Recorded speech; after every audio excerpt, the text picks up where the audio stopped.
Okay, this is just a rant and ramble, and I'm not feeling so good. So, just a disclaimer that this is like not going to be a very quality video, but I do have some topics to talk about. Basically, just to vent about because I'm feeling quite overwhelmed. Um, so, where to begin? I had a conversation with a friend on the on from the internet who we usually pray together, and this person uh, mentioned, well, I we were talking about the Bible, and then we were talking about their dad, and then I mentioned that my dad went to church, and then some kind of like bad memories got brought up because they started asking questions, and then so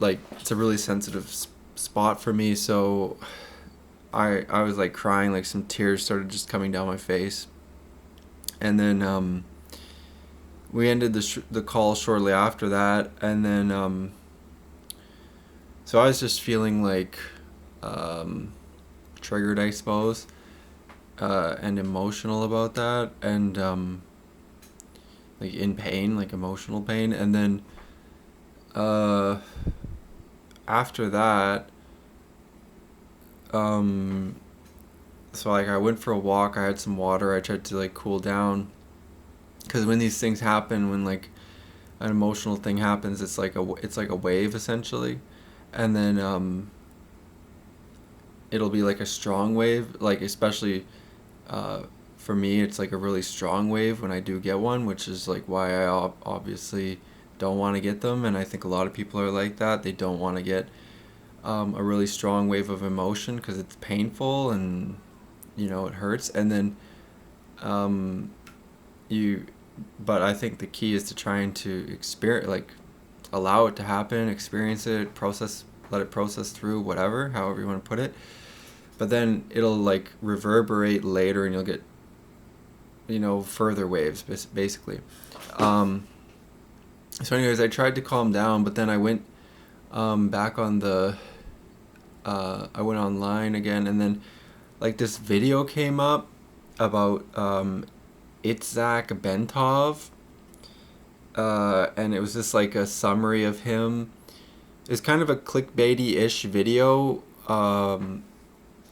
where somebody was just kind of summarizing him and like some of his work, and then saying how he died or was like mysteriously killed in a plane crash because he revealed like a ton of stuff that the CIA then put into their classified materials, and like basically like copied a bunch of his work.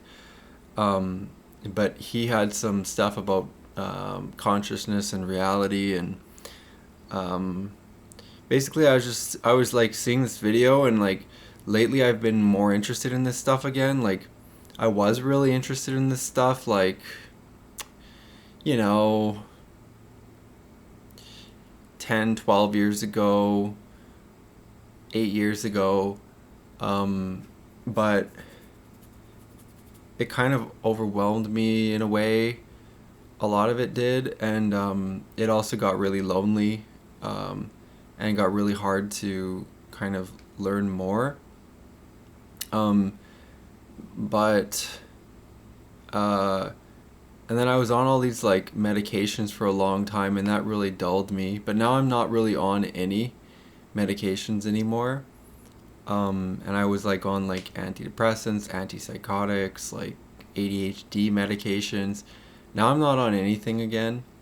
Um, and honestly, it's like I can feel my life coming back in a way, and also that sort of makes sense why I'm like liking this stuff or interested in this stuff again as well, because it just naturally interests me. But I also know that I have to be really careful with it because it's like it's actually dangerous information in a way. Like it can be dangerous, and um, Yeah, because I think it can lead to like demonic things personally, like because I'm a Christian, so I believe in that, like heaven and hell, angels and demons, God and the devil. And I think that some of this stuff is like it borders on like mysticism, it borders on like witchcraft, it borders on like new age, it borders on like just like freaky stuff, like so I'm, you know, I'm cautious, interested but cautious with it.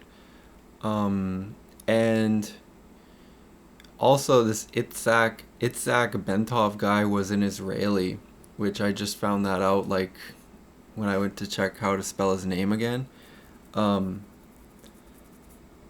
and like, yeah, so I'm also like worried a little bit about that because I'm like not very fond of Jews. Like I think a lot of people are not fond of Jews right now, but I just think that Jews are the enemy. Like I still love them, but I think that they're the enemy, um, because they are the synagogue of Satan, as it says in the Bible, and they are, yeah, there's a lot of reasons why I think Jews are under criticism now and have been for centuries and millennia, but and there's so much to talk about there, but I'm not really going to go into that. But so he's a Jew, and then, or he's an Israeli, so obviously a Jew, uh, but he was talking about some stuff that's like,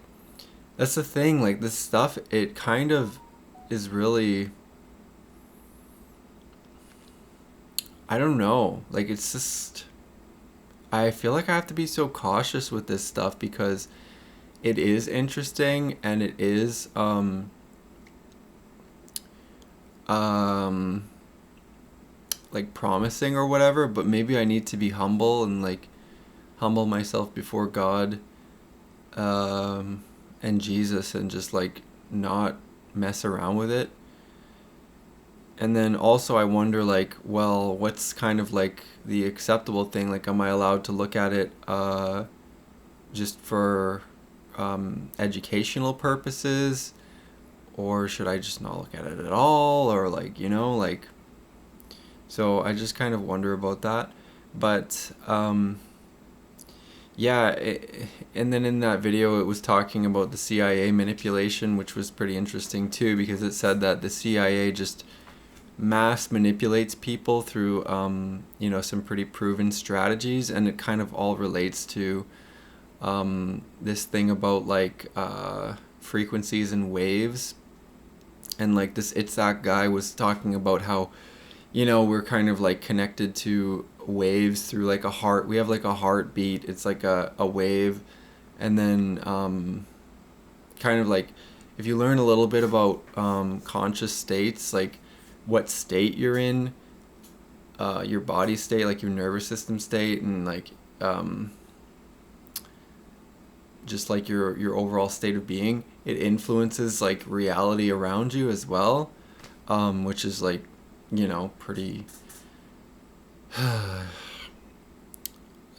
don't know, it's like something that's just hard to explain to people. Like I feel like nobody really, like very few people really get this, and then the people who do get this, it's like hard to talk to them too, because sometimes these people can, I don't know, just like can be weird talking to these people too, like so it's just really tricky. And then he was talking about like, yeah, the CIA like, you know, took all this work and then used it for like manipulation um to basically figure out how to um manipulate the masses by first introducing like, you know, they use some techniques like they'll introduce like some contradictions, like two or three different truths uh, that contradict each other, and then basically it makes people into like a state where they kind of feel like they're falling, And then when people are in that state, their mind is really open to what next comes logic, what the next logical thing that will happen. And so when they're in that confused state, that's what they want. And then they will make something logical or like something that makes sense appear next, and then people will grab onto that because they just want to grab onto something. And then and then they do this, and then there might have been like one more step, but then they do this at scale. And then the guy who was talking about it made a warning where he said like, well, if you do this at scale, what you're going to do is you're going to put people into parallel realities where they're on the same physical world, but mentally they're in completely different worlds, and both people feel like their world is certainly true. And like, come on, this is literally what's going on. Like, everybody kind of knows this to a degree, but yeah, this is so what's going on. Like, this whole separate realities, epistemic bubbles, echo chambers, whatever you want to call it. And yeah, so I'm kind of back here again, like, you know, but this is where I'm supposed to be, and this is where other people are too, I think, some people. But it reminds me of this whole thing about, I found out once when I was kind of down this, in this train of thought, that the closest available proxy of truth is interjudge agreement thing. And then about what that was like from a personality psychologist, and like it just made me think about how, like, when people agree on something, then in a way it becomes true. It becomes, more technically, it's the closest available proxy of truth. But anyways, so I looked at this video and I was just like, wow. And then this guy, I wanted to like read his book, and so I was looking up his book. It's called like Chasing the Wild Pendulum or something. And I was like, I kind of want to buy this book. And then I was thinking, oh yeah, and then there was another part on the video where it was like, the cell phones, when people stare at them, the blue light from your cell phone fries your dopamine circuits, and it just puts people into like this kind of fried out low consciousness state. And they're more susceptible to, like, you know, manipulation or altered or different narratives or whatever. And I was like, man, well, I don't want to be using my phone, and I also didn't want to be using my TV. And then yesterday I watched a video, or not my TV, my computer. And yesterday I watched a video about, like, it said that it's good to be bored, and like, you know, we're way too overstimulated in this modern age, and that we really need to learn how to be bored again, because when you're bored, your brain goes into like the default mode network, which is just like a natural state for your brain to be in, where it kind of just is okay with being bored. And I'm like, wow, that's so true. I know so many people who have no ability to even be bored for like 5 seconds before they pull out their phone. And then if you look around in society, it's like, oh wait, that's everybody. They can't handle being bored or like without stimulation. At least not constant stimulation. Like, people aren't able to just like, you know, sit around like they used to with not really much going on. But so then I was like, well, I really want to change my life around. So I got this like strong desire tonight, and then I looked at, like, I was like, oh, I'm gonna buy more books. Like, this idea came in my head, like, I'm gonna buy a bunch more books. I'm gonna, you know, not use my phone, not use my computer, and I'm just gonna like be bored and read books. and, and then I was like looking up the books because I was like, I can get more books, you know. I don't just have to get this one. And then so I was looking at other books, like this one book, Gödel, Escher, and Bach. And then there's like, I was like looking at this book list from this guy, actualized.org, who I used to watch, who now I'm like disappointed in because he's bashing Christians, and now I'm like, you know, a Christian. So I was just like, didn't like that. And he was also like advocating in one of his recent posts on like August 28, 2025, saying like we should love demons and that Christians are too closed-minded to do that. And I was like, that's literally evil. Like, this guy has gone too far down the uh mysticism, sage, whatever path he's on, and he's literally like advocating for worshiping, or not worshiping, loving demons. And I'm like, that's too far, you know, like. So that's the thing that really, again, I'm like, where's the like line in the cutoff? And like, there's this whole quote about don't throw the baby out with the bathwater.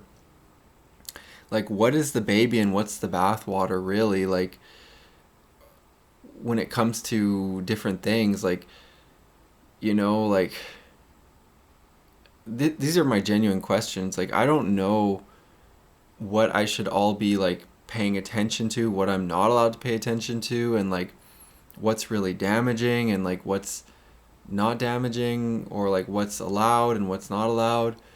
And I'm trying to figure it out, you know, like some music, you know, like as an example, has like terrible lyrics. Like a lot of music has terrible lyrics. And I'm like, well, should I be listening to this music, you know? Like I like these songs by Bones and by like Suicide Boys. Like, should I even be listening to this stuff? And um yeah, so, and then, you know, these spiritual teachers like Itzhak Bentov, you know, like Israeli Jew, but his work is really fascinating. And then this other guy, this Leo Gura guy, the actualized.org guy, who actually I used to listen to a long time ago when I was like a teenager, even like 12 years ago or something. I started listening to him when I was like 18 or something, and listened to him like when I was like into my 20s and stuff. But it just gets to be such a deep, crazy hole. And if you're going through it by yourself and you're not like able to talk about it to anyone, which is partly why I'm making this video, is because I have to be able to express this stuff. Like, if I don't express this stuff, it will make me go super, like, not super crazy, but I'll go like kind of crazy with it, because it's just like such a what feels to be such an important part of my life, but I have nobody to talk to about it. That's why I have to like at least express it a little bit through these type of videos. But I was looking at his book list, and I was like, well, now I got to get some of his books, because you know, I gotta get all these different books, and then I'll just read, and then it's just like the list of books to get was so long. And then I was like looking at individual books, like, is this one worth getting? And then that one, and I was just like, oh no. And I realized I was just like overwhelmed. And so I felt like overwhelmed and kind of alone and just frantic, and like that I've been here many times. This kind of feeling like I'm gonna change my life around, like I'm like, you know, I'm at the tip of the iceberg with this stuff, and I'm like wanting to go deeper or wanting to improve my life. And then I realized I was like, oh no, I'm in the self-improvement rabbit hole again. And it's like, it really sucks being there, because it's actually super freaking lonely, and it's, in a way, it's kind of prideful, and it's kind of narcissistic as well. And it's also comes from like this sort of like protective or like wanting to fix yourself feeling. So it's like, it's just really, really difficult to be in that place. And it's also really shameful as well, feeling, because discussing that stuff with people doesn't really feel that good, because your average person kind of like looks at you funny about that. um at least that's been my experience, but maybe that's just me, but actually I kind of feel like a bit like that's more of a true thing at all than anything, because yeah, like as a Christian, I do believe, like, Jesus is the one that saves us, and God loves us unconditionally, and we don't really have to, like, I'm not really sure if we have to like fully work for all that. I feel like God just loves us and has infinite mercy for us, and what we have to do is love God back, open our hearts to God, um, proclaim Jesus Christ as God, as our Savior, um, believe that He rose again from the dead and that He will come back, and love our neighbor as we love ourselves. Like, I think these are kind of the core things of Christianity, um, and yeah, I don't really think that all this like self-improvement stuff is truly the answer. It's kind of, yeah, I don't know about all that stuff. And that stuff freaks me out too, because it's really real. Like, there's a lot of people out there who are super into these different things, and uh it just kind of freaks me out how some of them are. Like, some of those people freak me out a lot. Like that guy who is Dr. Berg on YouTube, who's like a chiropractor, but he like gives like a ton of advice on different things. Like, he's like a highest level Scientologist, and like Scientology, that's evil. It's yeah, it's evil. And yeah, I this stuff freaks me out, because the thing is that it's like real stuff, like these um like Jewish people in the 1933 Jewish World's Fair pageant in Chicago. You can find the video on YouTube if you search that. They they rolled out like a giant statue of Molech, and then they like sacrificed a baby to it, and they were like worshiping it and dancing around it, like, hundreds or thousands of them. It's on video, and like, I rebuke that in Jesus' name. Like, that's evil stuff, you know? Ugh, it just creeps me out. Like, all that stuff, like, creeps me out. So, yeah, it's freaky. A lot of this stuff is really freaky. And then the last thing is just like, I want to say is that and I think this all the time, it feels like there's nothing you can do with stupid people. Like, there's very little you can do with stupid people. And I know that sounds harsh, and actually I think this, but I try and like humble myself when I think it, and like remind myself I'm supposed to love everybody, and um yeah, I think about like how I'm probably not even really that smart myself, um and just try and stay humble essentially. But like, people are just like really stupid, and when you talk to a stupid person and you try and like explain things to them, or like have a conversation about something, and they're just dumb, or like, I don't even know if stupid is like the correct word, but it's the correct word if they're like, low IQ, I guess, and they can barely like put two and two concepts together, and they have like no background knowledge on like on basic things, and it feels like you have to like back way the hell up just to have a conversation, and then they like can't even hold attention on things, and they just like want to go off on like a tangent or something and like never come back, and then that would be like stupid. But the other thing is like then there's emotional maturity, where a lot of people too are just like emotionally immature, where it's like they essentially get triggered if you try and bring up any kind of conversation, and then it's like, oh, now we got to talk about, now we got to like play to how you're feeling for the rest of this conversation, and it like, you know, it'll either become like a struggle session because they can't get anywhere, or it'll just be like a flat out therapy session, you know. And then that's not even counting for anger. Like anger is so prevalent too, where it's just like people just feel like they're being challenged all the time, and then they want to prove something, and like it just feels like you can't do anything with those people, you know? And that's really demoralizing. That's really isolating, and it just makes you not want to do anything. Like it makes me not even really want to engage with people hardly. But yeah, that's a tough one as well, you know?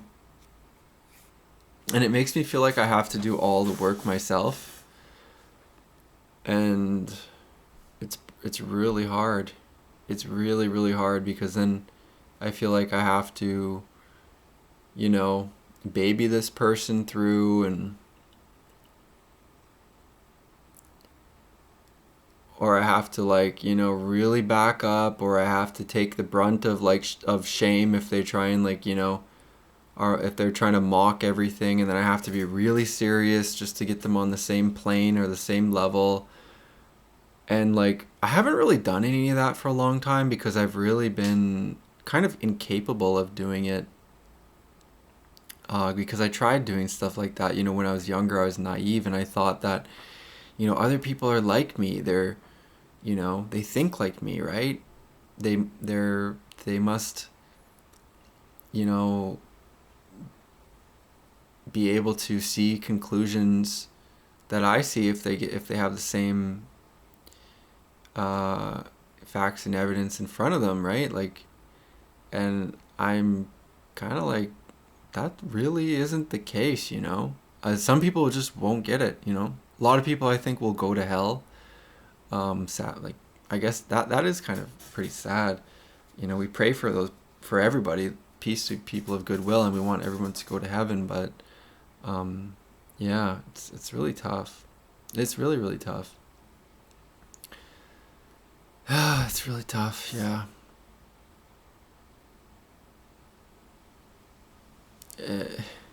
It sucks, actually. It's really like lonely, feeling like you're in like a separate reality from a lot of people. Um, and you can't really break through, you know? Or like the only level you can break through is on like a fear level, or like a shame level, or like some kind of fake level.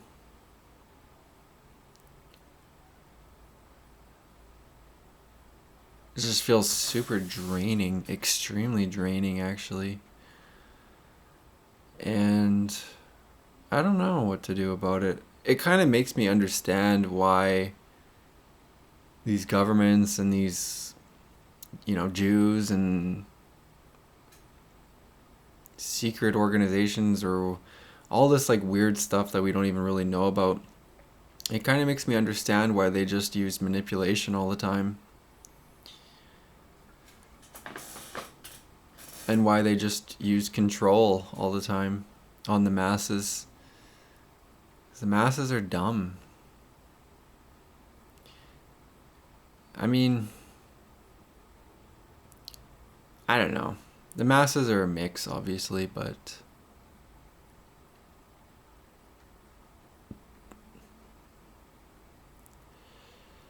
holy crow. I don't know. It's really, really tough.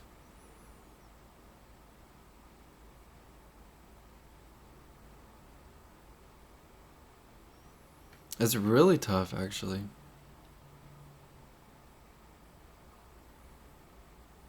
You know, just living, I think. And,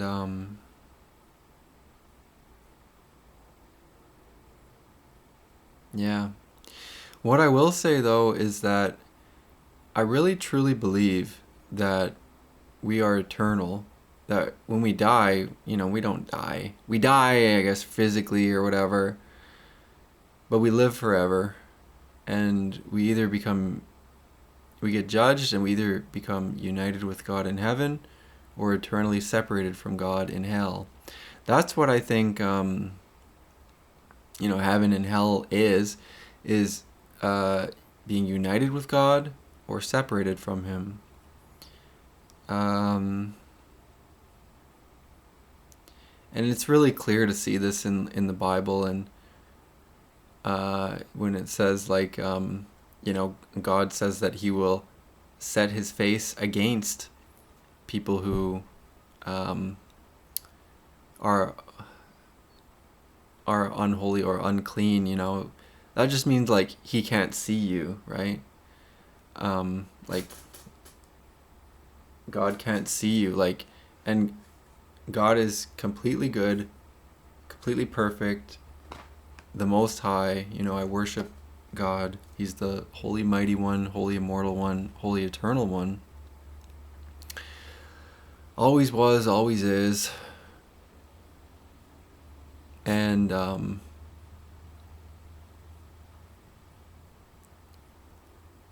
it's really that being back with Him that is the goal of life, really.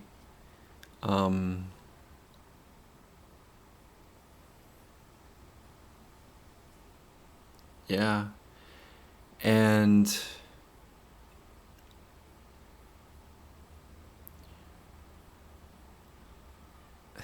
that love, like that love that He has for us, it's eternal. It's like infinite, and I think it's eternal too. Like, when we die and we go to heaven, we'll be with Him forever. And we can't really comprehend it right now. So, like, there is a lot of a faith aspect. And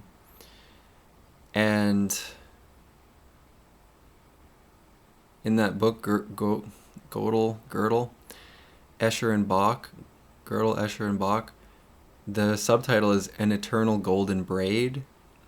And that's talking about God. And when I think about life, I do sometimes think about it as a kind of like a fractal. I've heard it said that life is kind of like a fractal. And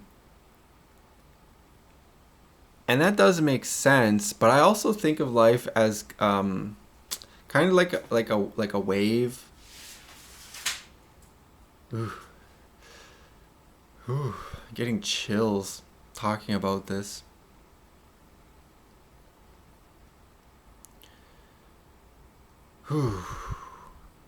But I think of life as like a wave, and it's got, I can't really do it properly with my two hands, but it's like multiple waves, kind of like this. And these waves, they will go further apart and then will come back together again. And that represents a lot of different things, but an easy one to think about is emotions. So, emotions go down and they come back up and down and up. And when we allow them to happen, that's why it's so important not to fight your emotions and to let them process um, through like, crying or whatever. Uh, you allow that emotion to go down, and it'll come back up again, and then you'll feel like that full spectrum of being a human. And the other thing that I think of is like attachment as well. Um, so this is really important actually, and it's how attachment works is um,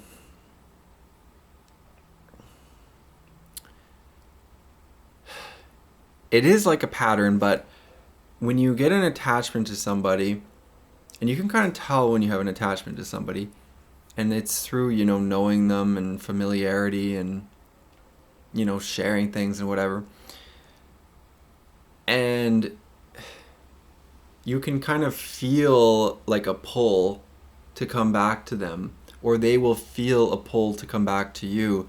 And so this expresses on the physical level, like um as like a text or whatever, or it's kind of complicated between women and men, but reaching out or something like that. And so when some people, they have like uh, different attachment styles, like I do. Like mine, I think it's anxious avoidant, or also known as disorganized, and it comes from how you're raised. But if you have an attachment style like that, it can make things really difficult. Like for instance, for me, I get close to somebody, and then I start like thinking about like I start getting mad at them essentially for no reason. And yeah, it's not good. But some people, like their attachment style is to cause a fight in order to feel closer. But anyways, I think people know about this stuff. But that's sort of like the underlying thing of it, is like these attachment styles essentially. And yeah, even other things I think are kind of like waves like this. Like when I look at um, swarms of birds, like flocks of birds, I'm thinking about like these little starlings or whatever those are, budgies or whatever. Sometimes you'll see a big flock of birds, and they'll be going through the sky, and it's really amazing how they move around. And I don't know if anyone really knows fully how they move around, like, because they will like the whole like ball of them in the air. It's like a amorphous structure, and it just like it gets bigger and it gets tighter, and then some of the birds will even break off and come back in again. And I don't know, it's just amazing. It looks like it reminds me of life in a way, uh, in different aspects. But yeah, so anyways, it's all a lot of abstract concepts I'm talking about right now, that's for sure. Um, but yeah, so anyways, just going on a rant like this helps me to calm down. I I'll see what happens. I don't know. Maybe I just need to relax because a lot's going on right now, and just not try and rush things or force things too much. But I do think it's a good idea, the idea that I had to remove screen time, and either limit or remove it, and to begin reading again, and to begin being bored again, allowing myself to be bored, which I did that today, and it felt really good actually, in a way. And yeah, I don't know. There's just such a pull to not do that though, because I've been on the screens for my entire life, right? So there's such a pull to continue that pattern, and it's so hard not to. But yeah, I don't know what's gonna happen, really. I don't know what's gonna happen. But I found a new therapist actually. Um, and this one seems pretty good. She seems to be kind of like a genuine person, which is a huge plus. The last guy, he was really scared, and that was hard to deal with, a scared therapist. Um, but yeah, I'm trying to work through my like family trauma stories, essentially. My ACEs, which I've never talked about them, adverse childhood events, and I have such a hard time talking about them. But I think that's the way to go, like the area to go to for for healing, essentially, because I know it's gonna make me feel awful and make me cry and make me feel, powerless and ugly and ashamed and irredeemable and like a piece of shit. And so I'll just go through that.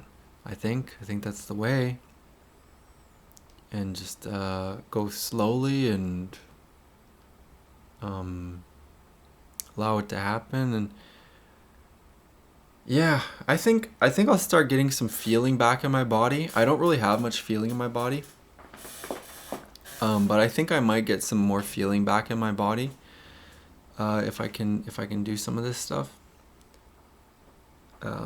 So that would be nice because I really don't. Honestly, I don't really feel much. I feel like negative emotions all the time, but I'm generally quite numbed. And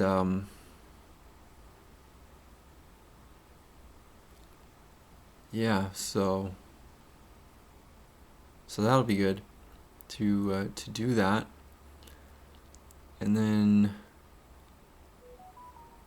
I don't know. I guess that'll be it. And I would like to actually get some of those books going and do that thing with the kind of limiting or getting rid of screen time. I just want to see what it's like. Like, I've kind of done it before, and I became really productive. I started learning like ancient Greek from a library book, and then I don't know, but it would be nice to do that again, to be honest. Um, but yeah, I would like to have a little bit of a balance, but maybe it's good to just kind of jump in, and maybe I could do it for like one day a week or something. I don't know. I kind of get too crazy, and then I think that I want to like change everything in my life way too fast. And it doesn't really work like that, because then the initial wave of motivation dies, and then yeah, it just doesn't end up end up holding through. So it becomes really hard to do. But um, yeah. So anyways, that's everything. I know it was a total mess, but that's mess of a vlog. But that's all I got. That's real for you.